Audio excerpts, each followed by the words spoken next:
Welcome back. Last time we defeated Goma, and so we're going to move on. At the end of each dungeon, you get a heart container. This is different than a heart piece because with heart containers, you get a full heart of life, as opposed to heart pieces, you need 4 heart pieces to make a heart container. So now we're going to go into the glowy thing and get ready for a good amount of plot right now. Well, thank you.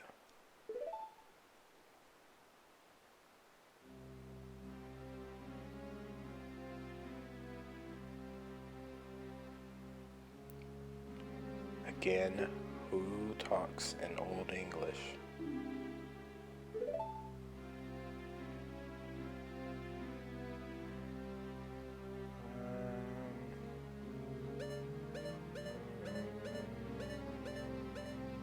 I guess so.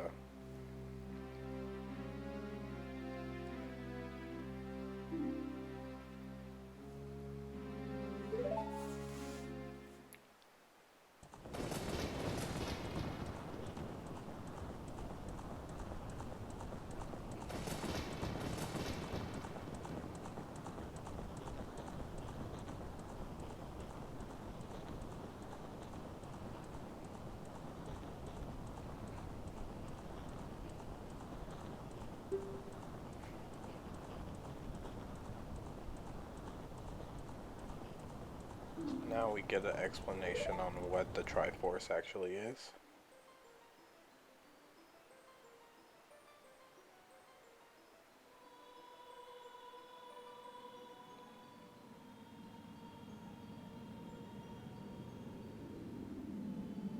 This is the creation story of Hyrule.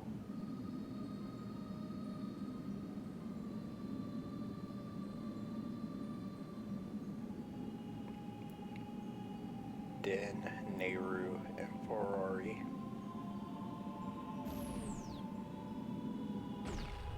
Those are the 3 goddesses.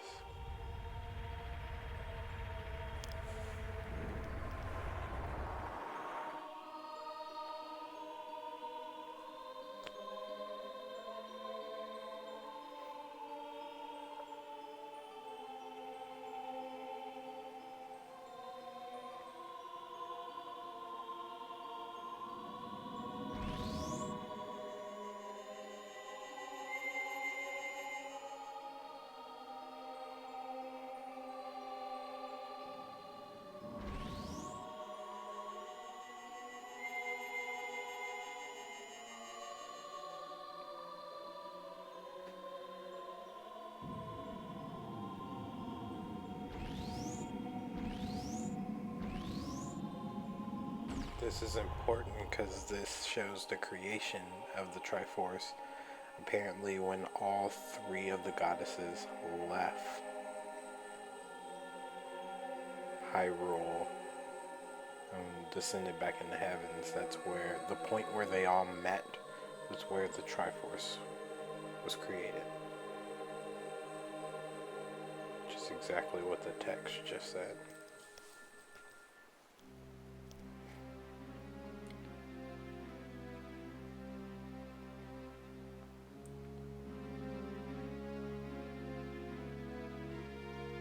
So to sum up everything that the Deku Tree is saying,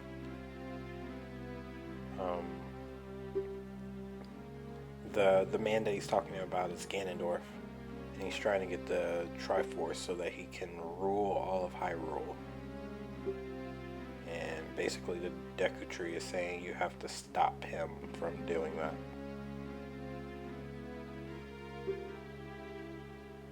And here's one of the frustrating things, is that you did that whole dungeon to try to heal him and to reverse the curse, but it was for naught because the Deku Tree was going to die anyway. So now the next part that we're going to do is the objective is to meet the Princess of Destiny. And so before the Deku Tree dies, he gives us our first pendant. The Kokiri Emerald, spiritual stone of the forest. So it's not actually a pendant, it's a spiritual stone.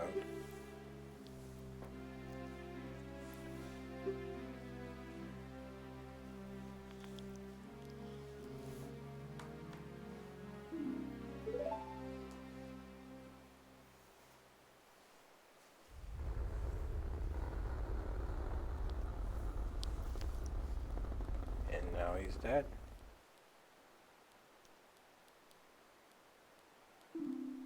Don't even grieve over him. They just move on. Goodbye, great Deku Tree.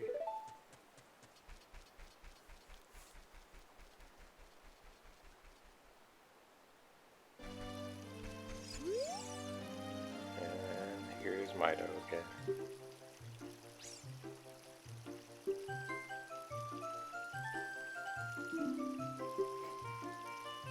Man, I hate that guy.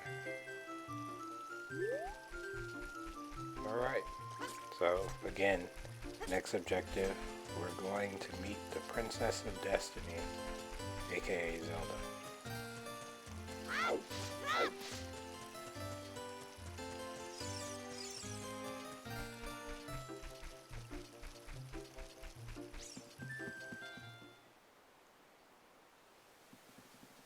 Okay, so this is an important cutscene.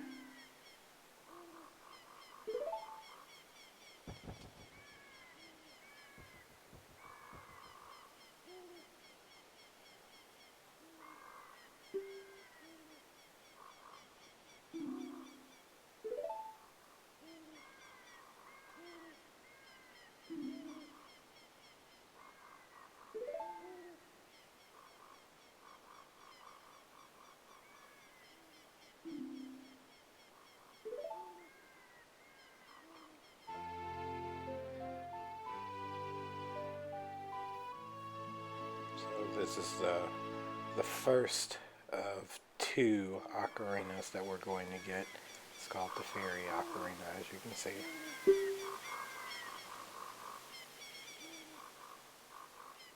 And this cutscene will show how a lot of people can't relate to like how Link doesn't really seem to show any emotion. This is like a really emotional scene, and basically Saria is like pouring out her heart, and Link's response to this, he just backs away. Okay, bye. That was awkward.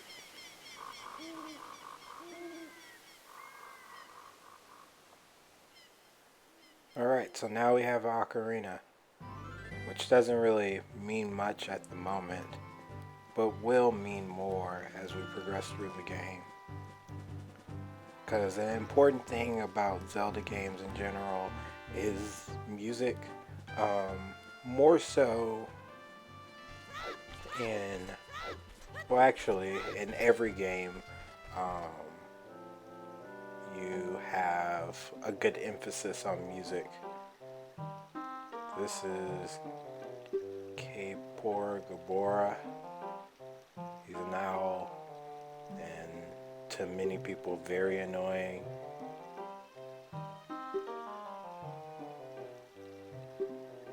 He kind of helps, especially if this is your first time, to give you hints on what to do next. So he's helpful. The thing that's, I guess, annoying / funny about him is the fact that when he's done, he says, like, did you get all that, or do I need to repeat that? And it always leads you to the default is always the option that will get him to repeat what he just said. So if you're just like pressing buttons and just trying to get through it, you can accidentally just have him say the entire thing over again, which can enrage a lot of people. Anyway, so this is Hyrule Field. This is the hub world of the game. Um, just about every Zelda game, specifically 3D Zelda games, have like a hub world of some sort. A lot of them also have this day-night system that you're seeing right now. Um, and I would say that Ocarina of Time has one of the most barren hub worlds out of all of them. Wind Waker, you end up having like the sea as your hub world. Skyward Sword has the sky. Majora's Mask has Clock Town, which is more condensed than Ocarina of Time's is. Um, and so there isn't really. And Twilight Princess has Hyrule again, but it has more stuff going on in it than like Ocarina of Time. But granted, Ocarina of Time does it is the first hub world of a 3D Zelda game, so I think it's forgivable.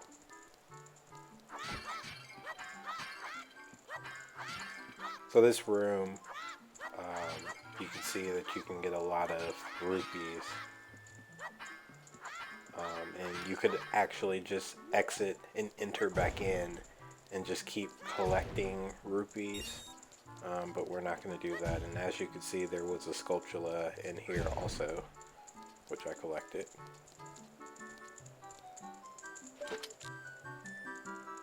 And I'm just going to destroy these pots just on principle, or at least that one.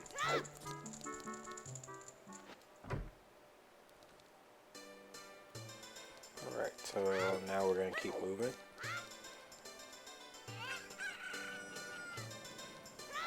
And this is the market.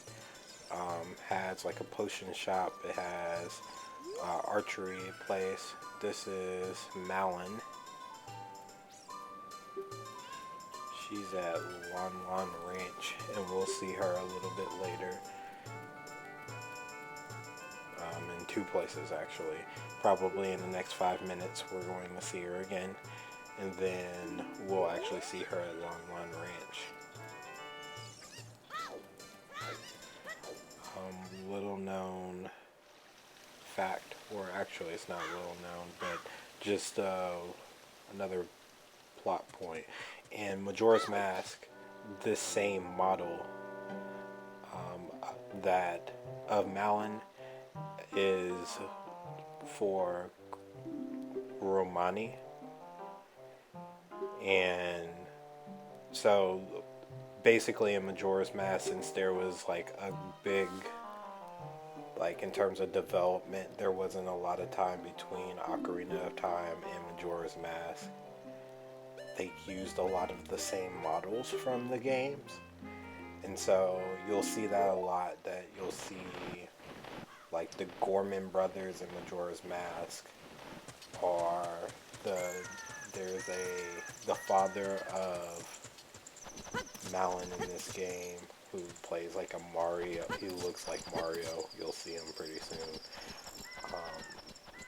They basically like recycled those models, and so you'll see that. Also, the people in Kakariko Village also are very similar to the people in Clock Town. So, alright, so now we're in Hyrule Castle, and now we're just trying to get to Zelda. And so there's this stealth section where you have to avoid all of the guards. But in order to avoid them, you have to get caught first so that you can see Malin again. And Malin gives you what they call a weird egg, which doesn't seem important at this time, but will be important. Because, as I've said in the past, Zelda games are a lot like you have to find a key to a locked door, and one of the locked doors that keeps us from getting into the castle is actually her dad. Melon's dad, that is. Okay, so now we're going to attempt to do this stealth section without getting caught.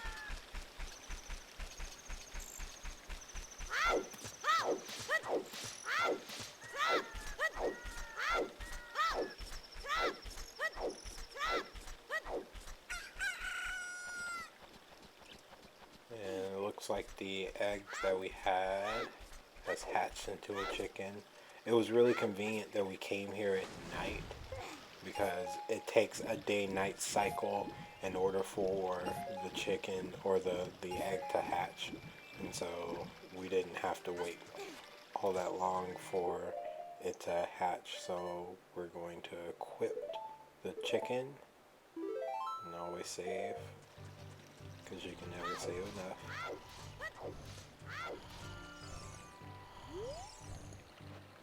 And let's wake up this guy who looks like Mario, and that was intentional.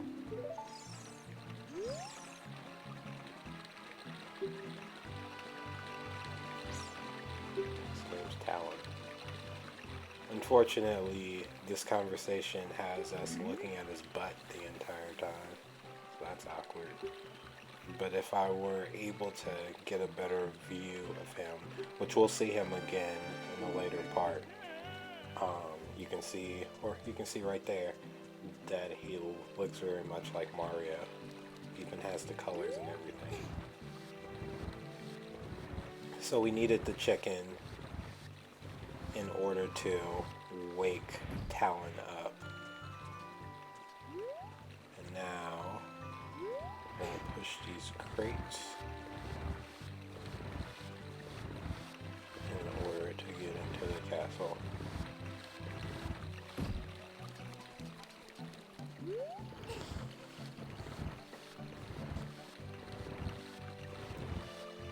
I'm not exactly sure why there's a bull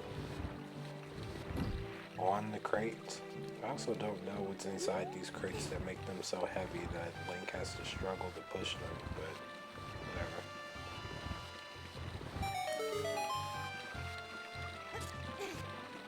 Okay, and we're gonna go inside. Alright, so this is part 2 of the stealth section, which I would say is actually a little bit easier than the first stealth section. Because all you have to do is just not be in their eyesight. And they have very predictable paths. It's just a bunch of waiting. So you can end up just getting bored.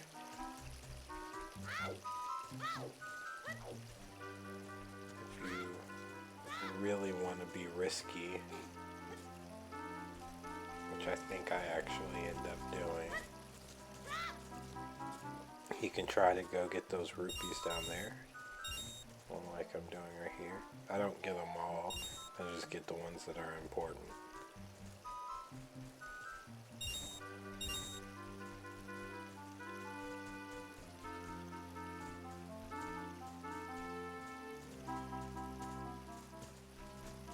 Bunch of waiting.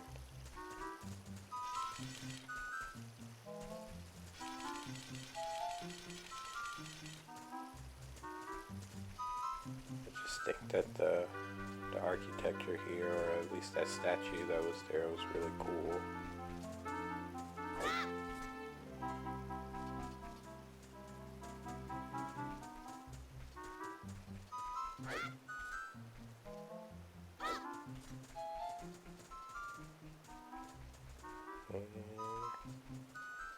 We're just about done. Alright, so that's going to be it for this episode. Next time, we're actually going to talk to that girl in the distance and progress with plot.